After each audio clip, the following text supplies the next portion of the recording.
সংসারে পুরুষ মানুষটা অনেকটা লবণের মতো। থাকলে কেউ আলাদা করে গুরুত্ব দেয় না, কিন্তু না থাকলে জীবনটা বিস্বাদ হয়ে যায়। তাকে শুধু ওই টাকায়ের মেশিন ভাববেন না, দিন শেষে তারও একটু যত্ন আর প্রশংসার প্রয়োজন হয়। The silent pillars of our family. তরকারিতে লবণের কথা আমাদের মনে থাকে না যতক্ষণ না সেটা কম হয়। লবণ ঠিক থাকলে কেউ বলে না লবণটা দারুণ হয়েছে, কিন্তু না থাকলে সবাই চেঁচামেচি শুরু করে। আমাদের সমাজের পুরুষদের অবস্থাটাও ঠিক তাই। বাবা, ভাই বা স্বামী তারা আছে বলে আমরা নিশ্চিন্তে ঘুমাতে পারি, আবদার করতে পারি। তারা রোদে পুড়ে বৃষ্টিতে ভিজে টাকা রোজগার করে আনে, অথচ আমরা অনেক সময় ভাবি এটা তো তার ডিউটি। ডিউটি তো বটেই, কিন্তু সেই ডিউটির আড়ালে যে মানুষটা পিষে যাচ্ছে তার খবর কি আমরা রাখি? পুরুষরা কাঁদে না বা অভিযোগ করে না বলে তাদের কোনো কষ্ট নেই, এটা ভাবা আমাদের সবচেয়ে বড় ভুল। কেন পুরুষের অবদানকে নতুন করে মূল্যায়ন করা জরুরি?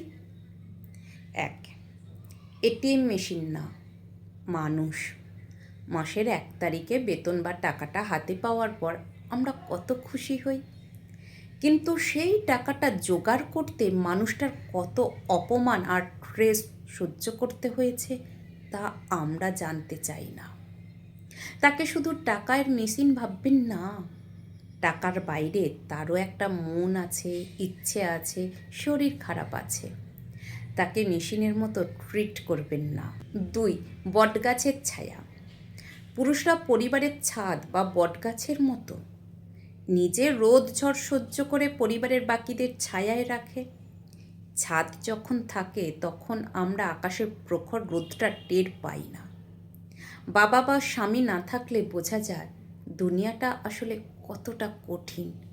তাদের উপস্থিতিকে সম্মান করুন।